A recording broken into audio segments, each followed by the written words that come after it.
Halo semua, kami dari kelompok 3, kelas pengantar akuntansi 2 dan lab KH001 ingin membahas sebuah materi yang berjudul aset tidak berwujud. Kami di sini terdiri dari 5 anggota kelompok yang terdiri dari Aski Hajar Kurnia, Jauza Cinta 2, Salwa Putri Galia, Diva Nur Aulia Princesa, dan terakhir Mika Nurliana Manulang. Pengertian aset tidak berwujud. Aset tidak berwujud adalah aset yang tidak memiliki bentuk fisik atau tidak dapat dilihat secara langsung, tetapi memiliki nilai ekonomi yang penting bagi perusahaan. Aset ini digunakan untuk mendukung kegiatan operasional dan membantu perusahaan memperoleh keuntungan di masa depan. Berbeda dengan aset berwujud seperti gedung atau mesin. Aset tidak berwujud berupa hak, izin, merek, dan kekayaan intelektual yang memberikan manfaat jangka panjang.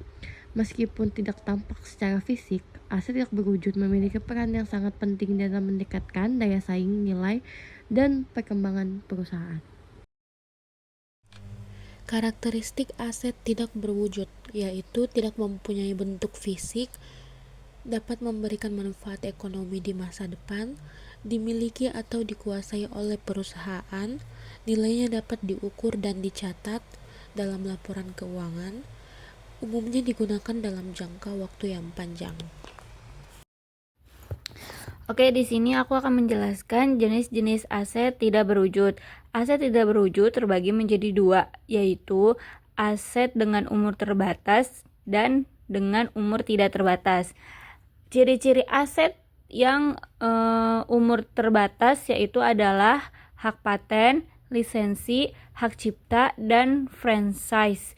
Dan hak yang tidak terbatas yaitu merek dagang terkenal, goodwill perusahaan. Atau aset tidak berwujud. A. Paten, hak eksklusif atas suatu penemuan, yang dimana hak eksklusif untuk melindungi formula atau penemuan teknologi baru agar tidak ditiru. B. Hak cipta, perlindungan terhadap karya intelektual, yaitu perlindungan hukum untuk karya intelektual seperti tulisan, musik, atau software. C. Merek dagang, atau identitas suatu produk atau jasa, yaitu identitas unik berupa logo atau nama yang membedakan produk kita dengan pesaing. D. Lisensi, atau izin penggunaan suatu hak tertentu, yaitu izin resmi untuk menggunakan hak atau teknologi milik pihak lain secara legal. Terakhir ada goodwill, nilai lebih yang dimiliki perusahaan karena reputasi dan kepercayaan pelanggan.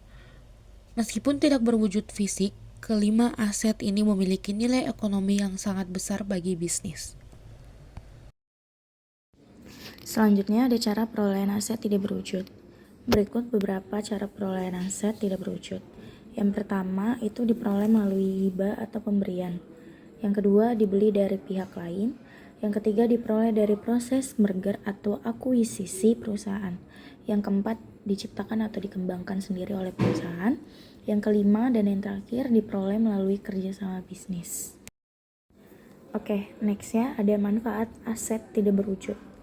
Meningkatkan nilai perusahaan, memberikan keunggulan dalam persaingan bisnis, menambah kepercayaan pelanggan terhadap produk, melindungi hasil inovasi dan kreatif, dan yang terakhir membantu meningkatkan pendapatan perusahaan.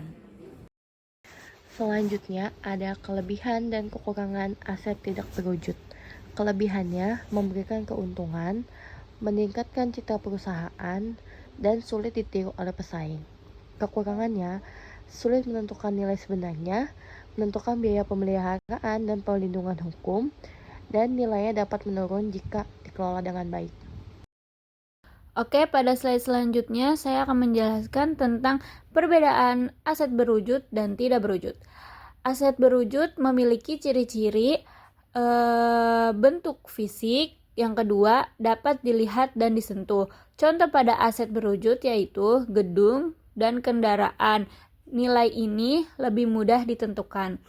Dan perbedaan aset tidak berwujud adalah tidak memiliki fisik, tidak dapat dilihat secara fisik, dan contohnya adalah paten dan merek dagangan. Nilai ini relatif lebih sulit ditentukan.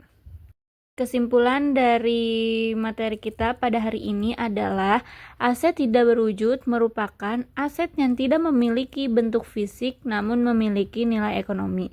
Yang kedua, aset saat ini sangat penting dalam mendukung operasional dan perkembangan perusahaan. Yang ketiga, contohnya adalah paten, hak cipta, merek dagang, lisensi, dan goodwill.